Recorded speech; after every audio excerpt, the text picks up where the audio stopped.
Alors, on va partager ensemble la parole de Dieu. Alors, on va commencer ce partage avec une petite devinette. Quel est le point commun entre ces différentes personnes? Alors, ce monsieur-là, vous ne le connaissez peut-être pas. Voilà, Nixon. Richard Nixon, qui a été président américain de 1969 à 1974. Ce monsieur. Allez, les autres. Hein. Bill Clinton, qui a été président américain de 1993 à 2001. Ce monsieur. Lance Armstrong, qui a été cycliste professionnel. Alors, il avait arrêté sa carrière, il l'a reprise de 1991 à 2011. Et ce monsieur, un Français quand même, hein. Cahuzac, voilà, Jérôme Cahuzac, qui a été ministre délégué au budget un an de 2012 à 2013. Alors, quel est le point commun entre ces quatre personnes? Tous eu des affaires. Alors, le premier, et surtout, ce qui est particulier, c'est que ce sont tous des gens qui ont, d'une certaine manière, menti, parjuré, c'est-à-dire qu'ils ont juré de dire la vérité, ils ne l'ont pas fait. Le premier, Richard Nixon, a été devenu célèbre avec l'affaire du Watergate, hein, cette tour dans laquelle il y a eu des écoutes qui ont été faites. On a engagé contre lui une procédure de destitution, on appelle ça l'impeachment aux États-Unis, et il va finalement décider de démissionner, et il sera gracié par son successeur par rapport à cette sale affaire. Alors il a été long avant d'accepter de reconnaître les choses, mais il a quand même dit ceci: j'ai eu tort de ne pas avoir agi plus résolument et plus franchement dans le Watergate, en particulier lorsque cela atteignit l'étape des accusations judiciaires. Et ça crut jusqu'à atteindre la taille d'un scandale politique et d'une tragédie nationale. Aucun mot ne peut décrire l'étendue de mon chagrin et de ma douleur concernant les souffrances que mes erreurs sur le Watergate ont causées à la nation et à la présidente. Une nation que j'aime profondément et une institution que je respecte. Le deuxième, il est devenu célèbre, malheureusement à cause d'une affaire, l'affaire Monica Lewinsky. Alors, c'est pas seulement le fait d'avoir trompé sa femme et d'avoir eu une aventure avec cette femme qui lui a été reproché, mais c'est le fait d'avoir, à un moment donné, parjuré. Tous les deux, ils avaient dit qu'ils n'avaient eu aucune affaire. Et il a échappé de très peu à la destitution. Vous savez qu'aux États-Unis, on n'est plus à cheval sur le fait de respecter la parole de mots. Le troisième, Lance Armstrong, pendant des années, presque 10 ans, il a nié s'être dopé. Il a été même très méchant avec certains coureurs, qui étaient pourtant des amis à lui. Et puis, il a été obligé de capituler. Et un jour, devant une émission d'une présentatrice qui s'appelle Oprah Winfrey, diffusée le 17 janvier 2013, il a reconnu qu'il s'était dopé et qu'il avait triché. Et enfin, le dernier, Jérôme Cahuzac, il a été interrogé devant l'Assemblée nationale. Il a juré qu'il avait dit la vérité, et puis finira par avouer le 2 avril 2013 devant les juges qu'effectivement il avait des comptes à l'étranger et qu'il avait menti. Ces quatre exemples nous parlent du mensonge et plus précisément de gens qui jurent ou parjurent, alors même si le parjure a un sens différent entre la France et les États-Unis, parjurent quelque chose, une parole donnée. Alors on sait qu'aux États-Unis, quand les présidents prêtent serment, ils vont le faire sur la Bible. Alors, ce n'est pas dans la Constitution, donc il y a dans la Constitution américaine la séparation de l'Église et de l'État, mais il y a une tradition qui s'est instaurée depuis 2 siècles sous l'initiative de George Washington, où on prête serment de servir la nation, et d'ailleurs, sur les billets de banque, c'est marqué « In God we trust », et normalement, les présidents, il y en a un qui n'a pas voulu le faire sur la Bible, mais normalement, les présidents, à la fin de leur prestation de serment, disent que Dieu me vienne en aide. So help me God. En France, le serment a une forme différente. On ne le fait plus sur la Bible. Ça se faisait autrefois, au Moyen-Âge, soit sur la Bible, soit sur un crucifix. Mais il y a encore des gens qui prêtent serment. Toutes les personnes d'autorité, les magistrats, les avocats, les médecins, les gendarmes, etc. Et il existe plusieurs types de serments. Et au Moyen-Âge, il y avait un serment qui s'appelait le serment purgatoire, qui permettait, si on attestait quelque chose par serment, de se dégager d'une accusation. Alors, ces 4 exemples vont introduire le sujet de ce matin, puisqu'on va poursuivre notre découverte de ce discours de Jésus, où il nous est dit ceci: vous avez encore appris qu'il a été dit aux anciens, tu ne te parjureras point. Et puis il terminera ce passage que nous lirons tout à l'heure. Que votre parole soit oui, oui, non, non. Ce qu'on y ajoute vient du malin, pardon. Jésus va évoquer le fait que le parjure, le non-respect de la parole donnée, c'est quelque chose qui est grave. Et on voit aussi qu'il y a parfois des... C'est comme un enchaînement qui... Le mensonge entraîne le mensonge. Et le Seigneur va insister sur ce point. Je pense qu'on sera les uns et les autres d'accord pour dire que le mensonge, c'est pas bien. Qui est-ce qui aime qu'on lui mente? Personne. Le mensonge, il prend une proportion d'autant plus importante quand celui qui ment, c'est quelqu'un en qui nous avons pleinement confiance. Et il y a des gens qui sont tellement marqués par un mensonge qu'on a eu pour eux que derrière, ils ont du mal à continuer de faire confiance, par exemple à un homme, une femme, ou à quelqu'un qui soit d'autorité. C'est reçu comme quelque chose de violent, on a envie de dire, non, quand même pas toi, tu vas quand même pas me mentir et oser aller jusqu'au bout dans cette chose. On suit avec l'église, on prie pour une église qui s'appelle l'église du Mets-sur-Seine, qui sont en train d'avoir un projet pour agrandir l'église. C'est en région parisienne, donc bien sûr les prix sont très très différents. Et ils sont en train de vivre une expérience forte là-bas. Ils sont en discussion avec un propriétaire et il manquait à peu près 10% du prix. Alors ils ont essayé de négocier, le propriétaire a refusé, mais il leur a dit je vais remettre le bien en vente, mais vous avez la priorité. Il leur a même laissé les clés du nouveau local en leur disant vous y allez quand vous voulez, ne vous inquiétez pas. Ils ont fait des tractations et puis récemment ils ont vraiment se sont rapprochés de la somme. Et puis quand ils ont appelé le propriétaire pour lui dire que ça y est, ils étaient tout près de cette somme, ce monsieur leur a dit qu'il était à 2 pas de signer une promesse de vente avec un autre acquéreur. Ils étaient quand même surpris. Il avait promis qu'ils auraient la priorité. Et le maire de la ville, qui suit aussi l'affaire, a appelé le propriétaire en lui disant mais vous étiez engagé, vous devriez signer avec cette église. Et là, on apprend qu'en fait, il n'est pas en train d'être sur le point de la signer, mais ça fait déjà 10 jours qu'il a signé. Et qu'en plus, il a baissé le prix. Et s'il avait baissé le prix comme il l'a fait pour ce nouvel acquéreur, l'église aurait pu acheter. Et ils ont reçu ça comme une violence, ce mensonge. Quelqu'un qui a donné parole et qui derrière n'a pas tenu sa promesse. Alors bien sûr, on attend la suite, le Seigneur est souverain et il fera grâce, on en est sûr. Mais quand on voit ça, alors on voit ces 4 exemples, sans doute qu'on est choqué. On se dit c'est quand même incroyable, des gens comme ça qui ont fait ça. Et je pense qu'il est important pour nous ce matin de ne pas avoir l'attitude de David. Ou alors il faut aller au bout. Vous savez que David, c'est un grand roi qui a été choisi par Dieu à cause de ses qualités de cœur, à cause de son courage qu'il a manifesté déjà enfant, à cause de son intégrité, son sens du dévouement et sa foi, son respect du nom de Dieu, son attitude modèle vis-à-vis du peuple, mais qui un jour va se laisser piéger. Il va avoir une femme qu'il va convoiter, ça c'est ce qu'on a vu la semaine dernière, et puis il va commettre adultère avec elle, et puis il va derrière essayer de rattraper les choses en magouillant, en trichant, jusqu'à être conduit à tuer quelqu'un. Et le prophète Nathan va être envoyé par Dieu pour aller le voir, et il va venir et puis il va lui raconter une histoire. Il y avait dans une ville 2 personnes, il y avait un grand roi qui était très riche, avait plein de choses, un homme riche, et puis il y avait un pauvre qui n'avait qu'une petite brebis. Et un jour, voilà que quelqu'un est arrivé dans la ville, et un voyageur, et le roi, l'homme riche plutôt, au lieu de prendre une de ses brebis, il en avait plusieurs, pour recevoir son invité, il est allé voler celle du pauvre. Et David, qui est un homme qui a des valeurs, se met en colère. Il s'enflamme violemment contre cet homme, et il dit à Nathan, « L'Éternel est vivant, cet homme mérite la mort. » Il se dit, c'est abominable ce qu'il a fait. Il rendra 4 brebis pour avoir commis cette action et pour avoir été sans pitié. Et Nathan lui dit, David, tu es cet homme-là.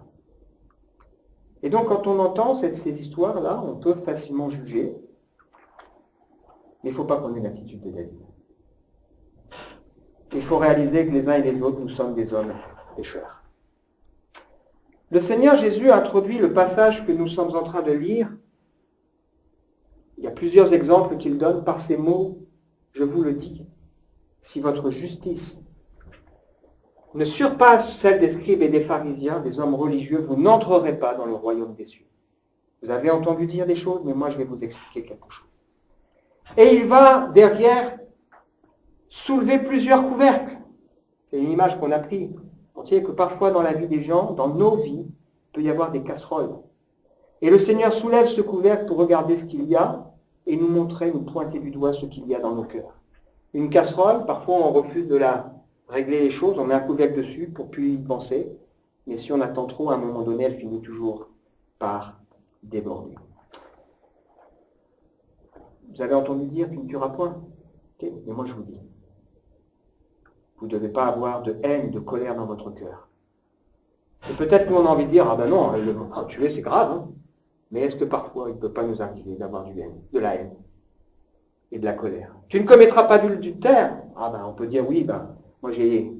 Attention, mais ce texte nous dit attention de ne pas convoiter. Tu ne parjureras point, mais moi je vous dis.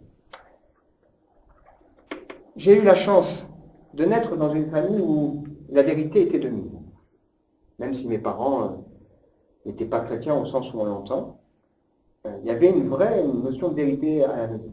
Et j'ai été élevé dans ce contexte, où mes parents ne mentaient pas. Je ne dis pas qu'ils n'ont jamais menti, mais ils ne mentaient pas, et ce n'est pas comme ça qu'on a été élevé. Je dis merci Seigneur pour ça. Est-ce que pour autant, je n'ai jamais menti? Est-ce que les uns et les autres, nous pourrions dire, moi, j'ai jamais menti? Ce serait un mensonge de plus. Je me souviens, lorsque j'étais enfant, d'un jour où je jouais avec ma sœur avec des petits Playmobil et elle avait pris des petits bouts de papier toilette qu'elle se servait pour faire une couverture pour ses Playmobil.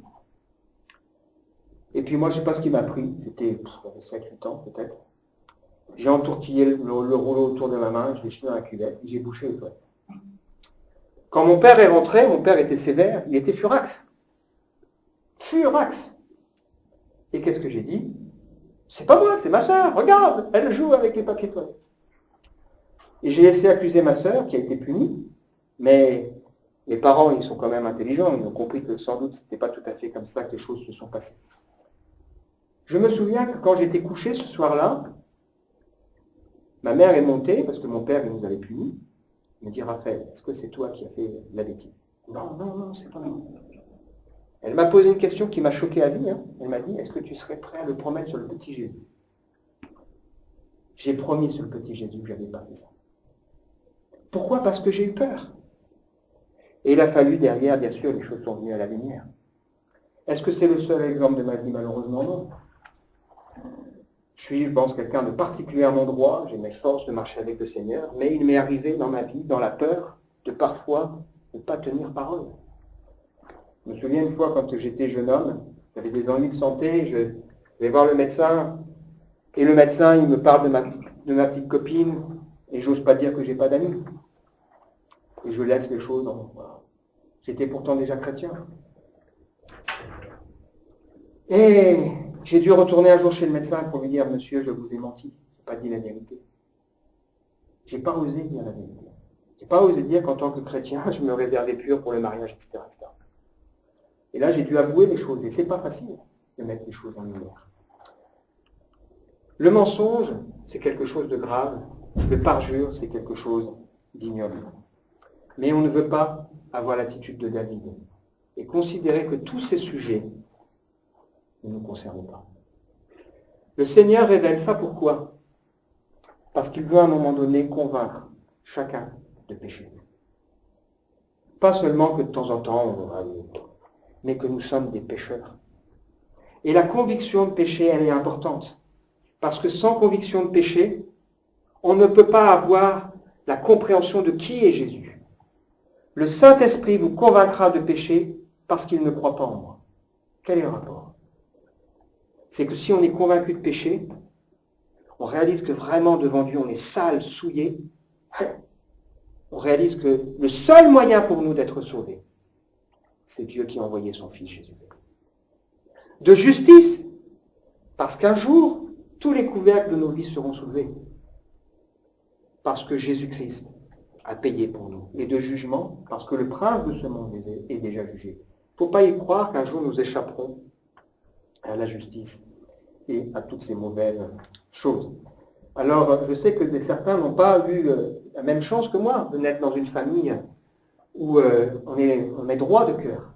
Et que pour certains, ça fait peut-être même partie un peu de la culture. C'est pas pour autant, même si c'est peut-être plus difficile, que nous ne devons pas progresser et changer en comptant sur la grâce de Dieu.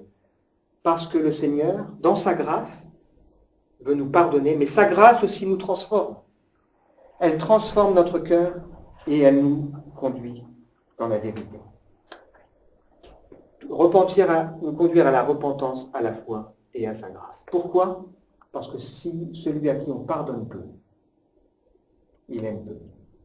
Aujourd'hui, je réalise, je ne suis pas meilleur que mes pères. Je réalise que j'ai bénéficié du pardon de Dieu. Et c'est important pour nous de réaliser à quel point le Seigneur nous a pardonné. Tous ces thèmes abordés par Jésus me concernent. Moi. La semaine dernière, il y a quelqu'un au milieu de nous qui a eu le courage de me dire, parce qu'on avait introduit le message en disant que le Seigneur ne parle pas seulement aux autres, le Seigneur m'a parlé. Quel courage d'oser dire à un moment donné, je suis concerné, je ne sais pas de quelle manière, peu importe, c'est pas grave, mais de reconnaître que oui, effectivement, nous sommes aussi concernés. Alors, vous savez que parfois, concernant le parjure, on a trouvé une astuce. On met les doigts dans le dos et on croise les doigts. Alors, vous savez de quoi ça vient, ça ?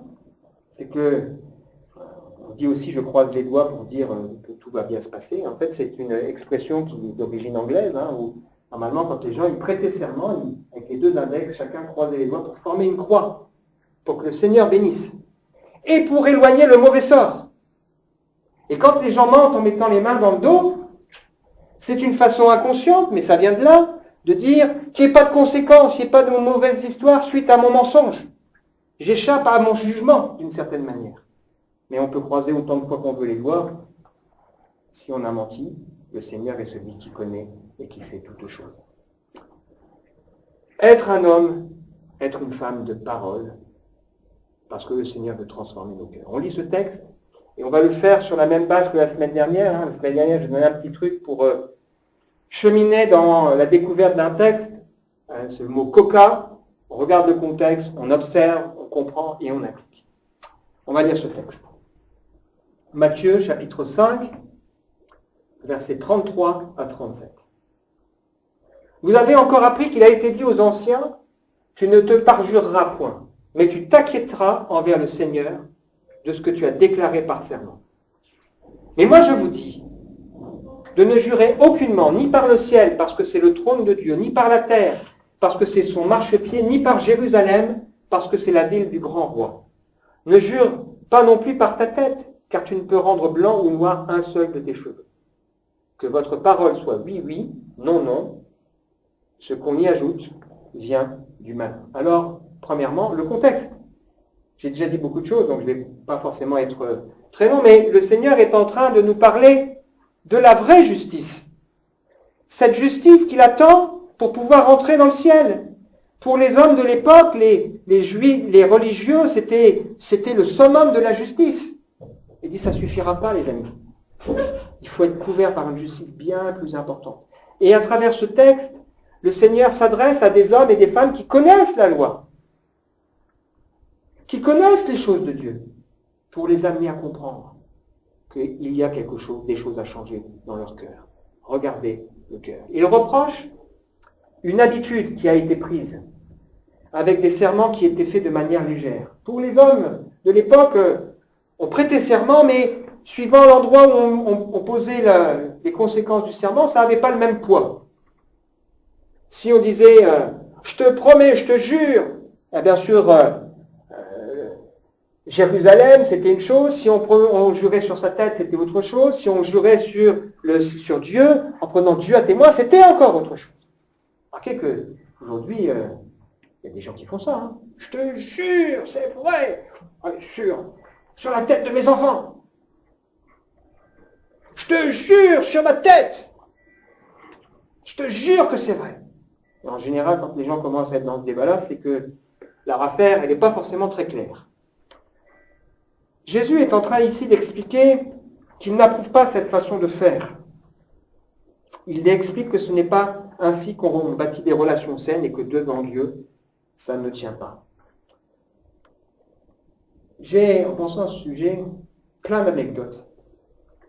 Je pense à cet homme, un jour, dans le cadre du travail, je me suis retrouvé au tribunal administratif pour défendre l'entreprise. Et là, j'ai vu un gars venir devant tout le monde et mentir. Et là, je me suis dit, quand même, c'est incroyable de voir des gens qui ont un aplomb pareil dans la justice. Un gars qui, en plus, n'avait aucun intérêt dans l'affaire. Il agissait comme un témoin, un faux témoin. Ça m'a marqué la vie. Je me souviens aussi de ce que m'a dit un jour le prêtre quand j'étais petit, que je me suis confessé. Vous savez qu'on fait ça, hein. Alors avec les amis, on était là, on partageait notre liste de péchés parce qu'on voulait quand même dire des choses. Bon, pas trop des fois. Alors mensonge, on va dire qu'on a menti. Il m'a posé une question qui m'a choqué. Il m'a dit, à qui t'as menti? Si tu as menti à tes parents, c'est grave, mais si tu m'as menti à moi, c'est encore plus grave. Et là, ça m'a choqué. 40 ans après, je m'en souviens encore. Je me dis, mais comment on peut me dire ça? Il n'y a pas de degré dans le mensonge. Mentir, c'est bien sûr mentir. On se rappelle aussi de l'histoire de Jésus. Devant le tribunal du Sanhédrin, on a fait venir des tas de faux témoins. Le problème, c'est que ça ne collait pas et que ça tournait mal. Et puis ensuite, il y en a 2 qui sont venus et qui ont déformé. Il a dit, il peut détruire le temple et le rebâtir en 3 jours. Alors ça y est, c'est bon, on le coince. On va pouvoir le livrer. Le mensonge, on a conscience les uns et les autres que parfois ça mène dans des situations tragiques.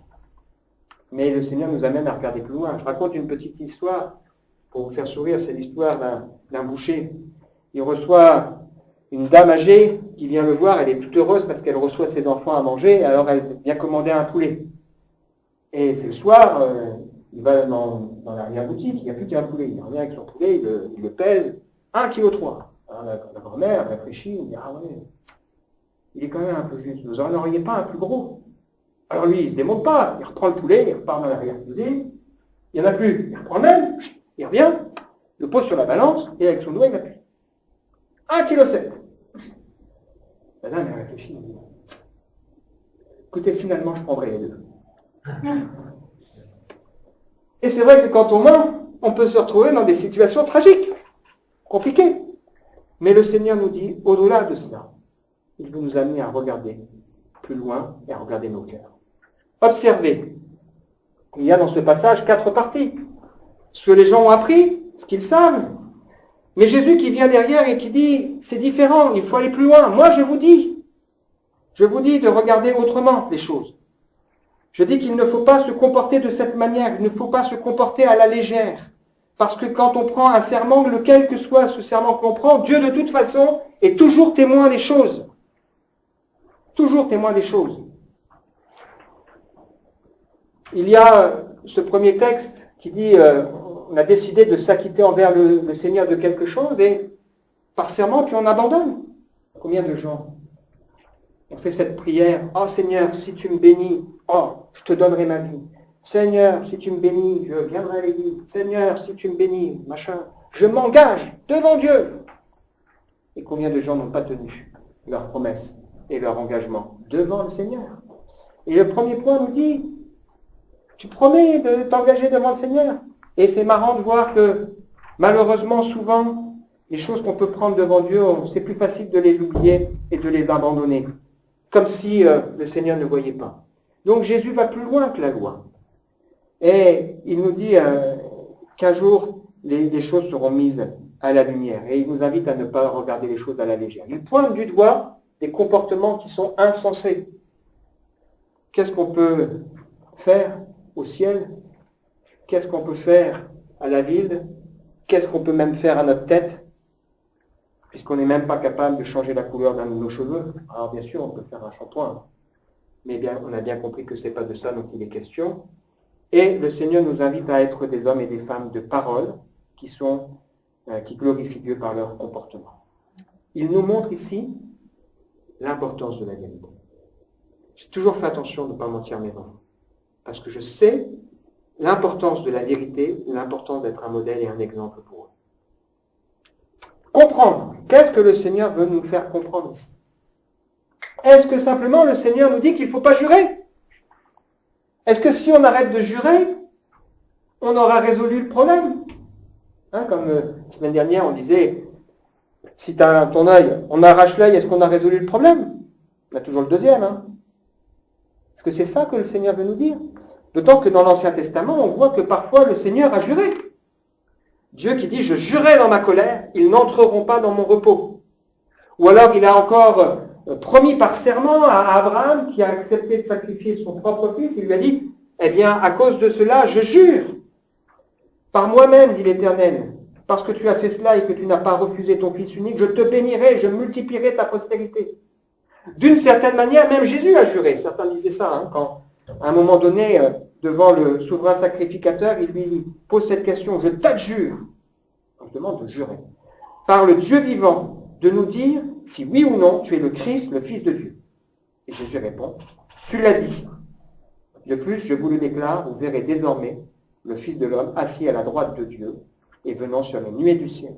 Le souverain sacrificateur déchira ses vêtements, il a blasphémé, ça y est, c'est bon, on peut se séparer de lui. Le Seigneur, ici, qu'est-ce qu'il est en train de nous dire? Il nous dit qu'il est important de respecter la parole qui est donnée. Il faut avoir conscience que tout ce que l'on fait, de toute façon, qu'on le veuille ou non, Dieu en est témoin. Il nous rappelle que le ciel, c'est le trône de Dieu. La terre, elle appartient aussi au Seigneur. C'est son marchepied, même Jérusalem et même notre tête.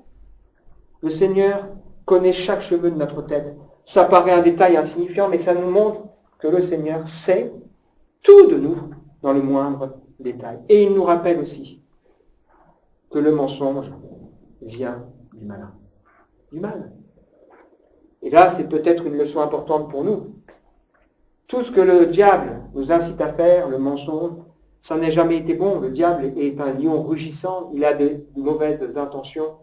Et ce qui fait qu'on peut faire confiance au Seigneur, c'est parce qu'on sait que lui dit toujours la vérité.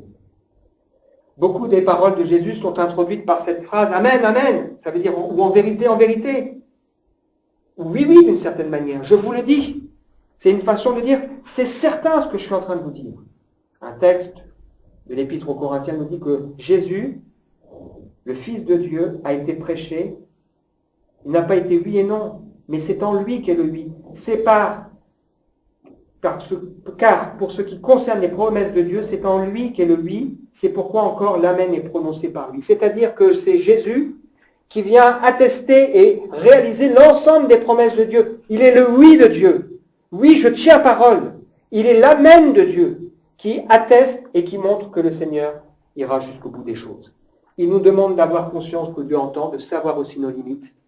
Et il nous demande d'être des hommes et des femmes de parole. Et enfin,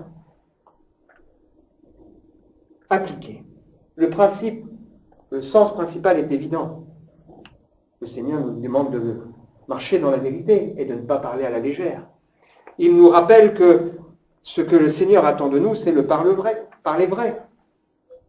Et encore une fois, je suis conscient qu'on peut venir d'origines, de cultures qui sont différentes. Et qu'il y a peut-être pour certains dans ce domaine un travail plus important que d'autres. Je suis aussi conscient que parfois la religion n'y est pas étrangère. Vous savez que chez les Arabes, ils ont une loi qui leur permet de mentir. Ça s'appelle la taqiyya. Dès que ça touche atteinte à la guerre qu'ils sont en train de mener pour l'islam, eh bien, ils ont le droit de mentir, du moment qu'ils sont en paix dans leur cœur. Ça, c'est pas ce que nous enseigne l'Évangile. C'est très différent.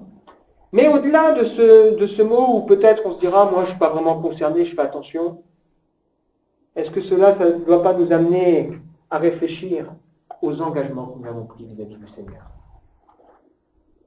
Tu t'acquitteras envers le Seigneur de ce que tu as dit.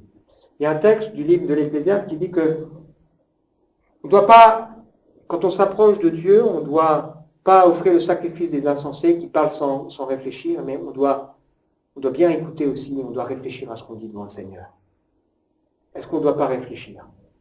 Est-ce qu'on ne doit pas aussi réaliser peut-être notre besoin de repentance profond? Nos cœurs qui ont besoin d'être touchés par la grâce de Dieu. Est-ce que peut-être on n'a pas besoin de comprendre aussi qu'il y a une alternative au mensonge? Bien sûr que quand on veut dire la vérité, parfois c'est pas facile. Hein. Moi je me souviens, hein, quand je suis allé voir le médecin, j'étais pas fier. Hein. J'étais pas fier. Est-ce que peut-être on ne peut pas aussi se rappeler que Dieu sait, qu'il voit et qu'il connaît tout. Et que ce Dieu-là nous tend la main pour nous faire grâce. La grâce de Dieu, c'est pas seulement le fait que Dieu pardonne, la grâce de Dieu, elle transforme. Elle transforme le cœur. Elle fait cette œuvre que nous ne pouvons pas faire par nous-mêmes. Le Seigneur ne nous demande pas de nous changer nous-mêmes. Il nous demande de nous confier en lui, dans sa grâce qui transforme nos cœurs et nos vies. Elle nous rappelle que ces promesses, ce texte nous rappelle aussi que le Seigneur, il est entièrement fiable et certain. Et il nous rappelle aussi l'importance, sans doute aussi, de veiller à l'exemple que nous pouvons donner autour de nous. Bien sûr, parler vrai, ça ne veut pas dire me manquer de douceur. Hein. Des fois, des gens qui disent « Ah, moi, je suis franc, je dis ce que je pense. » Oui, mais des fois, il vaut mieux apprendre aussi à faire attention à la manière dont on le dit. Votre douceur soit connue de tous les hommes. Les lois du royaume de Dieu ne sont pas les lois humaines. En France, quelqu'un qui donne un faux témoignage, s'il se rétracte avant le jugement, ben il s'en sort. Incroyable, hein? S'il se rétracte avant que le prononcé du jugement soit donné. Mais combien de fois ça a pu poser des soucis de véritablement des drames dans cette situation, dans cette attitude. Les lois de Dieu ne sont pas les lois humaines. Conclusion. Quelqu'un a dit les promesses n'engagent que celui qui y croit. Alors, on attribue ça à des hommes politiques. Certains racontent que on attribue ça à un barbier qui aurait dit, on va écrire sur la porte, ici demain on rase gratis. Puis à chaque fois, les gens ils se pointaient, ils disent, non, c'est pas aujourd'hui, c'est demain. Demain, on rase gratis. Demain, on rase gratis. Mais les promesses, elles engagent aussi ceux qui les font. Je ne suis pas meilleur que mes pères. Et c'est important à chaque fois qu'on prêche, chaque fois qu'on entend, on n'est pas le Seigneur Jésus qui peut, lui, être parfait. Tout ce qu'on a vu depuis le début, ça me concerne, ça me touche. Je suis concerné par ce sujet. Je ne suis pas meilleur que mes pères. Dieu m'aime et veut encore transformer mon cœur et ma vie. On t'a fait connaître, ô homme, ce qui est bien.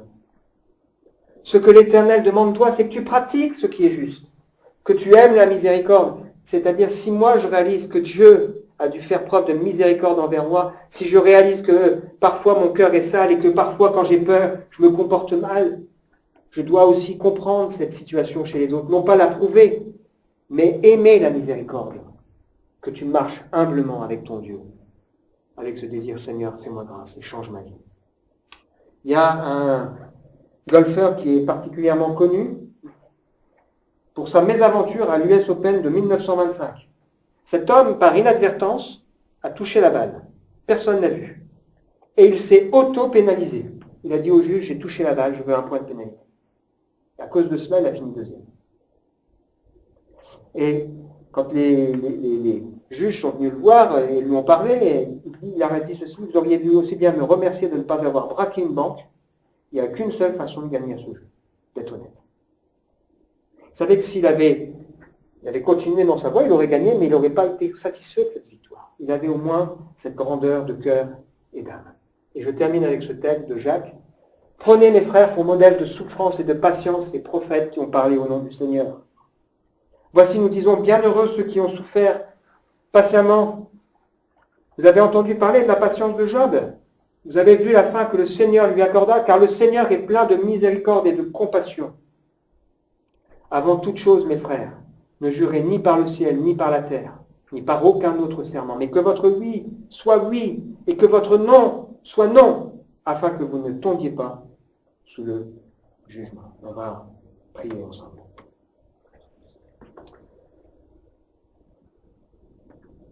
Merci Seigneur pour ta parole, cette parole qui pointe nos vies.